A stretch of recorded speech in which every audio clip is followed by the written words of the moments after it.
Hi everyone, welcome to my YouTube channel. My name is Tabitha, and today we're going to talk about pre-approval, mortgage brokers, and realtors. So we're going to go through them one by one, and if you learn something, I would like you to subscribe. So we are going to talk about pre-approval broker, mortgage brokers, and realtors. So those things are the one that we are going to discuss today, and I'm sure you're going to learn a lot of stuff. So we are going to also calculate debt to income ratio and see if your debt is going to prevent you from buying a house on a mortgage. So let's start it. So pre-approval brokers and realtors. So if you're new to this channel, please subscribe for more videos and I will appreciate your business. So let's start with Realtor. So who is Realtor? So a lot of people use Realtors to search new houses, even rental houses. So they also use them to search for houses that they could potentially buy. So realtors do a lot of work. And what is the real definition of realtor? So the real definition of realtor is a licensed real estate professional, and this person is a member of National Association of Realtors. So maybe based on region, they can say, okay, Ontario National Association of Realtors. So you become a member and you are licensed. So you don't just wake up and start doing the realtor job. You have to be licensed and approved by the National Association of Realtors. So these people, so let's look at these agendas that we are going to discuss today after we have defined what realtor is. So one is realtor, a mortgage broker, pre-approval. We are going to look at TD, pre-approval tools. So under this topic, we have like so much information under that. So maybe if you're already familiar with some of these term, don't just click out, because maybe you might learn something that I'm sharing that worked for me and it could work for you too. So let's go ahead and discuss these agendas.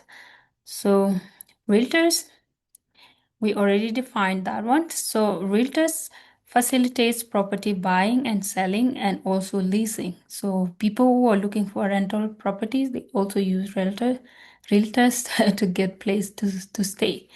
So another one, they also could work as property managers, or they can do appraisal because they have that financial knowledge on concerning about mortgages and how to sell or how to buy houses. So those are the realtors.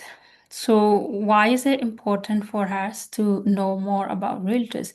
So you can know have the knowledge before you buy a house and not to be sell out or maybe pay more than you anticipated. Because if you really understand the work of realtor, and then you can really find your way out and maybe even negotiate to get discount, right? So why is it important for you to know what realtors do? So when you're finding a realtor, there is always research, or maybe you can find it under the listing. So me personally, I was using the one under the listing. So this person, the seller paid them, right? It's the seller that paid them. But if you're looking for your own realtor, so the seller might also pay them, but if you want them to negotiate on your behalf, and then you may be obligated to pay that realtor. But majority of time, when I was doing mine, I use the one under under the listing. Maybe I was lazy to go and do research and see, find out by myself and look for my own realtor. I just use the one that is under the listing. So these people, they negotiate for sellers. So you have to be aware of that. And if you know that, and then you will avoid them trying to sell you up for the seller. So you have to be aware of that. So, and then you have to have a limit when they want to sell you up. So most of the time they can tell you, okay, there are many offers on this property, and these are the people, and maybe you really like the place and it meet all your requirement, but they are telling you like there are other people. So the fear of you losing this house that you dearly love kick in, and you might accept to be sold up. So at this point, you have to have a limit that, okay, this is my stopping point, so they don't sell you up. Because most of the time, what some realtors do is that they make you pay for their paycheck instead of the seller paying them.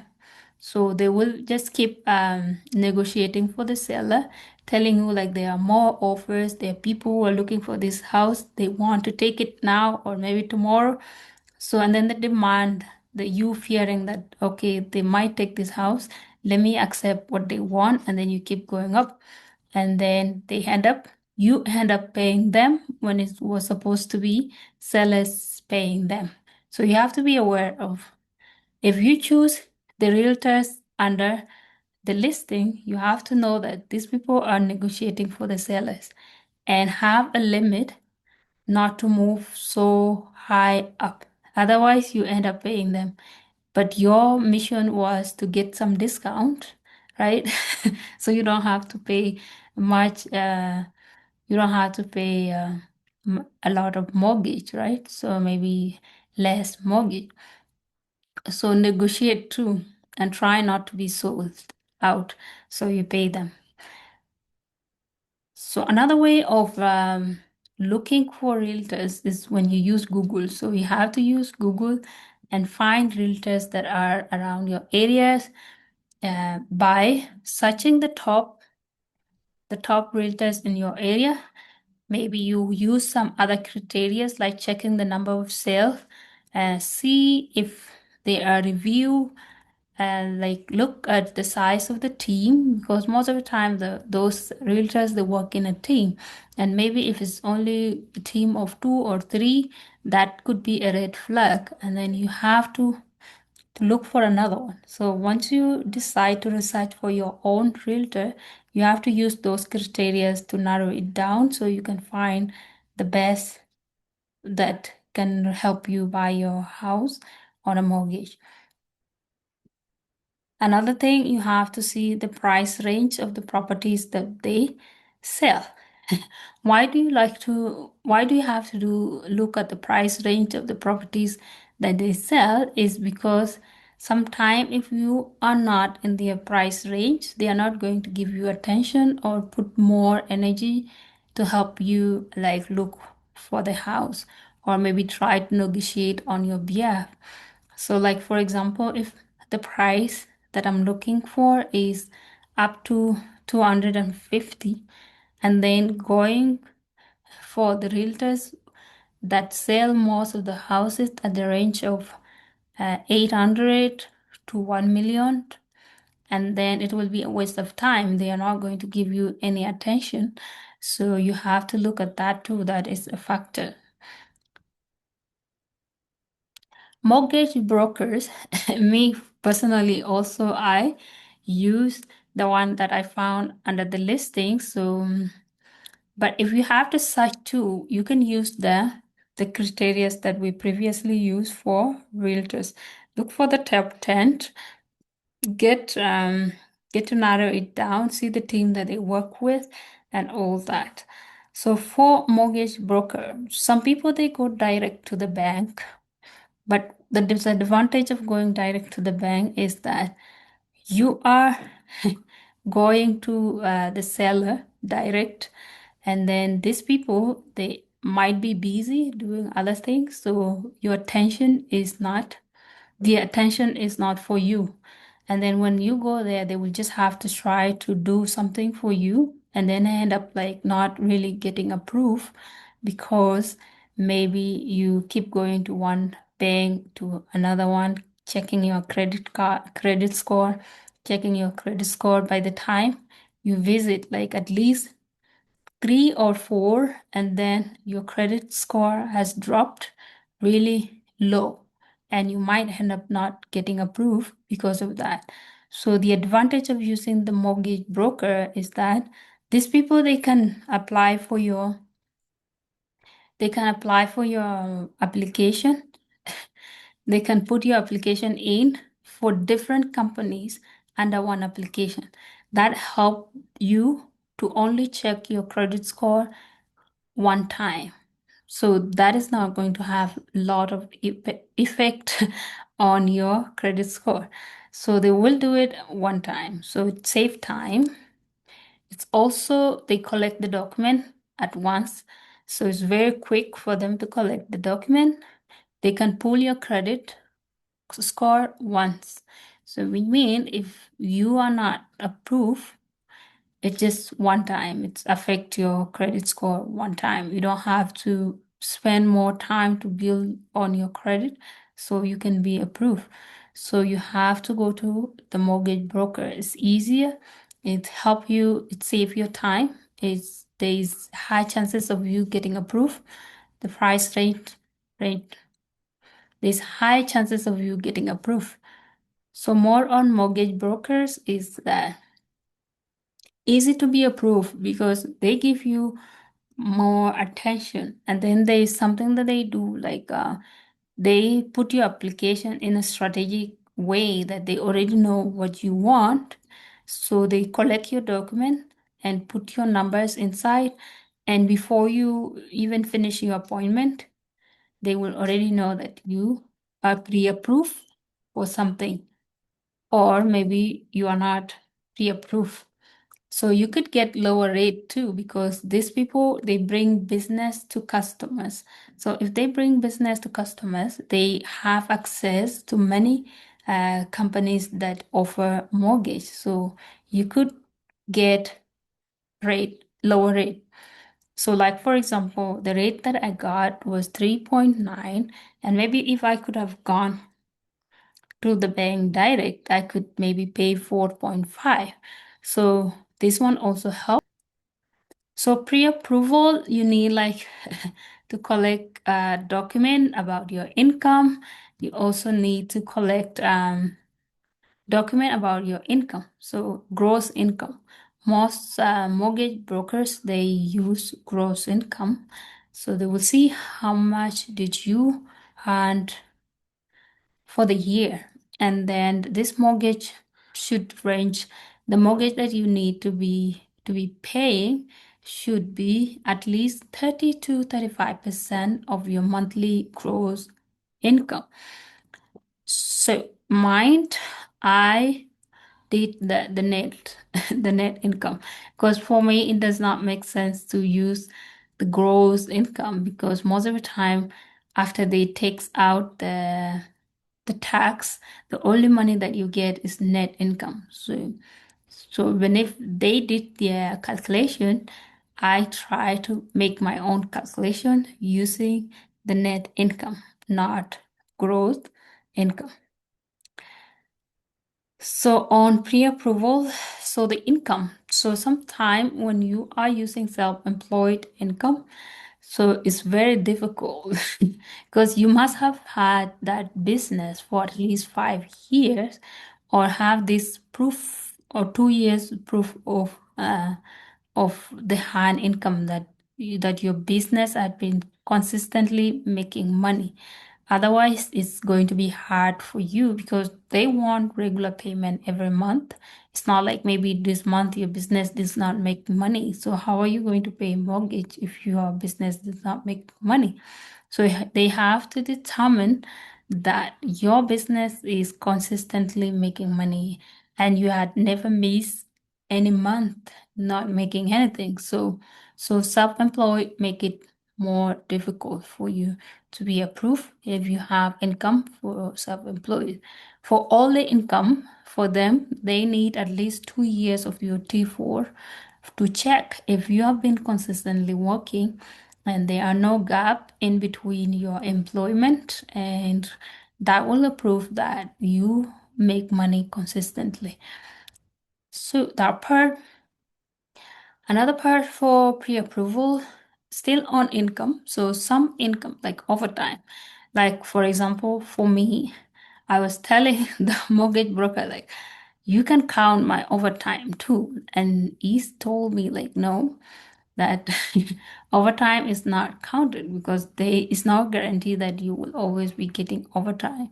Maybe if overtime you make more money this month on overtime, and then maybe next, and you approve for more mortgage, and maybe next month you don't get that overtime. So overtime is not considered income. Bonus too, they are not really conventional income that comes in every month. Commission, it depends. So some commission they also consider them as income, others no. Like commission that are based on sale, sometimes you might not make sale, so you will have no commission. So those ones they do not really consider them as child support. Child support they don't count it as income because some, maybe if it's dad or the mom that is paying child support, some of them might decide not to work, and then next month you have no money, right? Child benefit is they see it's a regular payment, so sometimes they add it as income. Um, alimony. Alimony. So that one they don't consider it as income. Stocks and bonds. So stock and bonds are not regular income because sometimes only when you realize your gain, that's when it become income. But if it's unrealized gain, you cannot count on it because maybe next tomorrow you come back and the gain is now negative. The unrealized gain is negative and you cannot withdraw that to pay your mortgage. So that one is not considered income. So now let's continue with credit and debt. So credit and debt is also part of pre-approval, right? So they have to see how much credit, like how many credit card has you been accumulating, how much debt do you have, like the balance that you carry on this credit card. So how much do you pay every month? Because if you're already paying too much on your credit card, so this might be a red flag that you don't know how to manage your money, and then you might end up not having money to pay the mortgage. So they have to check your credits or the debt that you have. So less debt is good, right? Because you are not sending out a lot of money from your income. So they will be easy. It will be easy for you to be approved if you have less debt.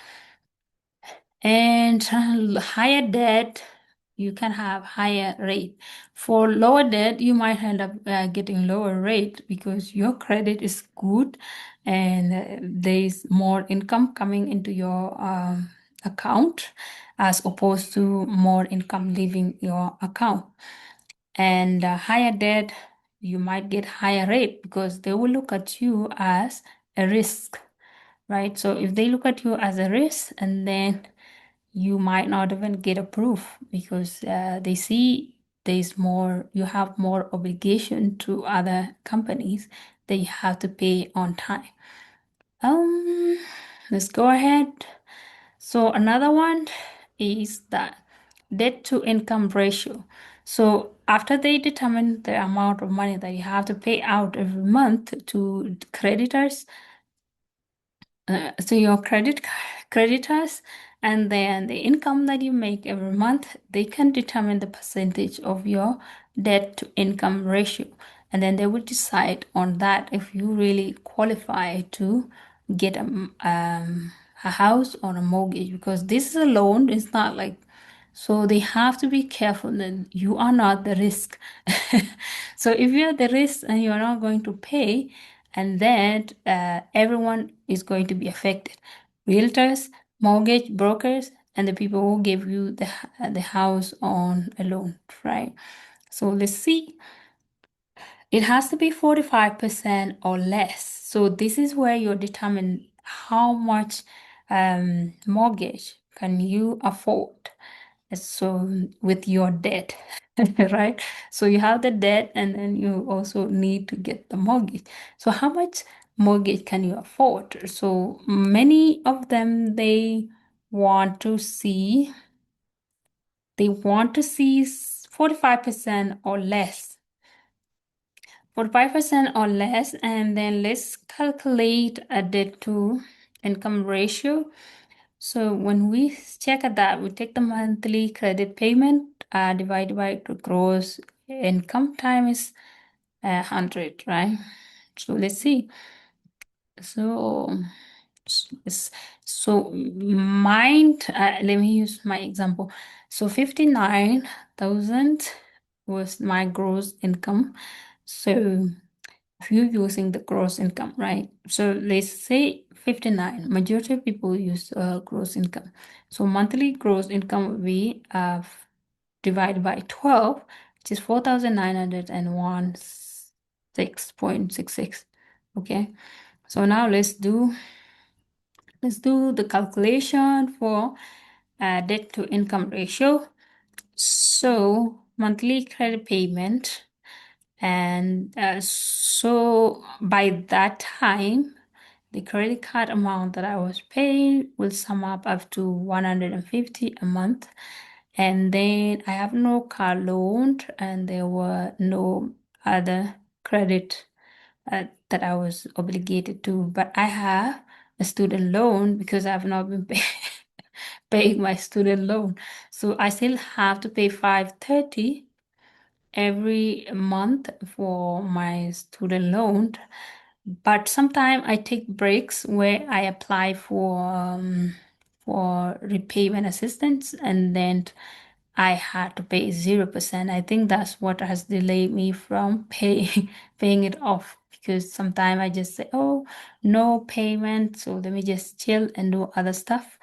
But if I have to pay every month, I'll have to pay 530 every month, which is a very huge number. So now let's calculate approximate mortgage. Like let's approximate here. So based on what you can afford, based on what can you afford, can we go over 45% DTI? So let's look at it. With this kind of example, let's see. So let's say I was approximating it that let me pay at least $1,000 for a mortgage and see how it goes. So if you add it up, you will have 1,680 divided by your monthly gross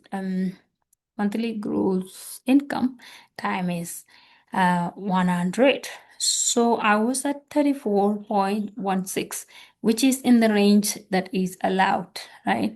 So you are only allowed to go to up to 45%, unless if you want to risk and go beyond 50%. If you go beyond 50%, most of the time, maybe the debt that you have will be taking most of your money before you even pay the mortgage. So you have to be within 45% and below. So I was in the right spot based on my approximations. When it was finalized, so I ended up paying 963, which is close, it's just lower than 40%, $40. So that's it. So let's see. Go ahead and finish.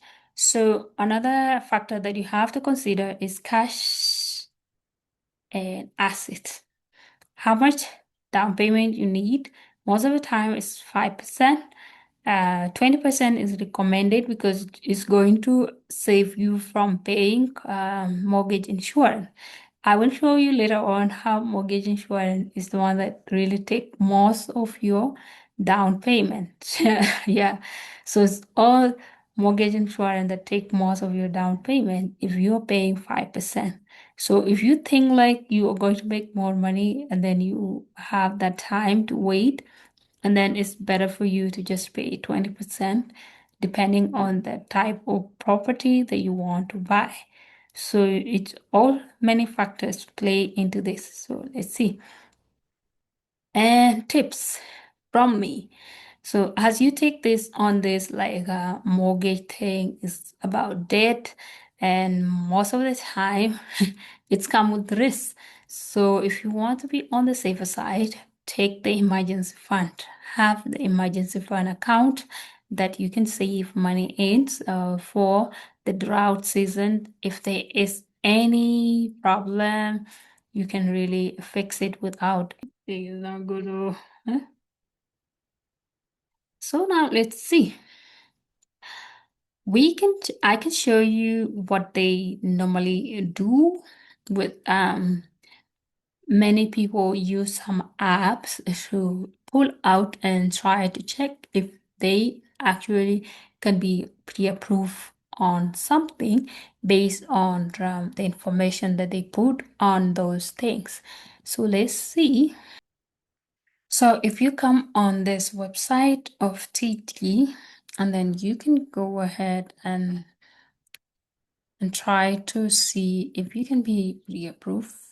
So you just go ahead and click on it and put your information inside. Maybe other providers or the brokers that you're using might differ from this one because they might have the other ways of doing things, and it because for me my experience before, I used to try this one for TD, and I will find that sometimes they they approve me for a very low amount of mortgage. So the first thing that they will ask you is to get started and then start putting your information inside. So some people have to log in, others will go as guests. So if you go as a guest, yes, so this is the part that I was looking for. So you will put your province. So let's say we do Edmonton, Alberta, and then use go next. So once you get the next one, are you first time home buyer? And then you put yes. So once you put yes, it will just show you.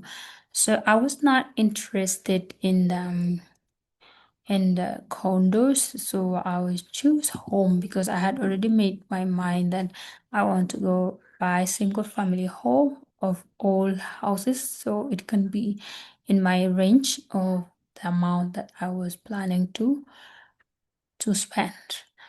So if you go on the home, what is your annual income? So this one here I have this selected. So minus around that, right?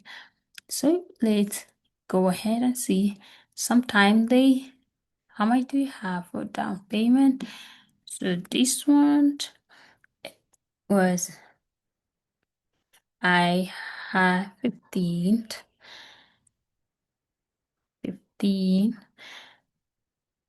Yes, like I said before, so this one was giving me a very low number, which was like really different from the mortgage broker that I was using, because maybe they have other ways of um, of looking at it.